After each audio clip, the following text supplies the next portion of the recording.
Hey everybody, Carl Menicapelli with my very first video, very first how-to video. So I have a 1977, 1978 Ovation that I bought way back when, new. As you may be familiar, they were one of the first guitars, acoustic guitars, to come out with acoustic electrics that were very clean at the bridge, and simply plug them in the back. And they have this very cool, I guess, fiberglass contoured body to give it some extra sound projection and a nice bright tone, which I've always loved. The biggest problem with these guitars, and it's not really that big of a problem, is the battery was tucked away inside the sound hole up against the wall. And it's, not that you have to change it that often, but when you do, you had to loosen the string so much to get your hand around in there, and you're feeling around in the dark to try to change the battery. It's got this clip mechanism, and it was a bit of a pain in the neck. What I decided to do was, because the new ones come out with a access on the outside of the body to get into the battery and swap it out, I went on Amazon and I bought a new battery holder that has the plugs already built in, the wiring and so forth. So I'm going to walk you through how I did that.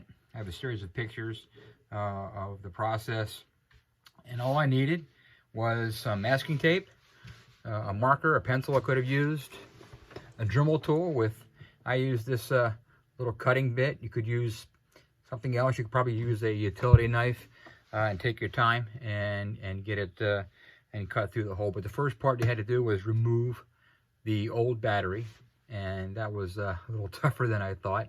It was held in by some strange little screwing device, and I ended up having to drill it out, but it came out cleanly. And it was right where the new battery case was going to be located anyway, so that worked out very, very well. So once I removed that, I located exactly where I was going to put the new battery case.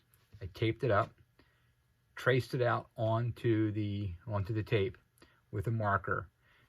The holes where I was going to drill to make the cuts, as well as the whole inside and outside dimensions of the actual unit itself. Then I used the Dremel. I drilled some holes first in each corner, and then used the Dremel to connect the dots, connect those 4 holes, and pulled that piece out. Then it was just a matter of taking the wiring from the previous battery holding unit assembly, cutting those wires and connecting them with the wires that come off of the new battery case holder. And I used some simple wire nuts that you crimp to hold everything in place. I soldered them together first, the wires, to make sure I had a really good solid connection. And then once the hole was drilled, I had to do a little bit of filing to get the hole, the opening to fit exactly the same as the case. But I was able to then just remove the tape, drill the holes for the, actually before I removed the tape, I drilled the holes for the case, the assembly screws, and that'll be these holes here.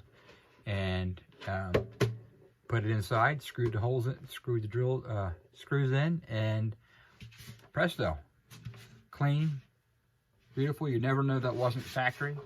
Easy access. Put the battery in there, the connection side down. That takes a 9-volt battery. Done. Easy. Took about 40-45 minutes. Took my time to get it right. So if you have one of these and you wondering about putting the battery access on the outside, easily done. Now this is the deep body, the more conventional size Ovation. They have those thinner bodies. I'm not sure if it would work on that as well. You have to maybe put it sideways and put it this way, or they make these in several configurations. Some that just the battery drops straight in, so maybe you can use a smaller unit. I'm sure there is something for that. But then the instructions will be much the same as far as the assembly process goes, the cutting process. You're just sizing it for a different size unit. So hopefully that was helpful to you. Good luck with that, and hopefully I'll have more videos like this.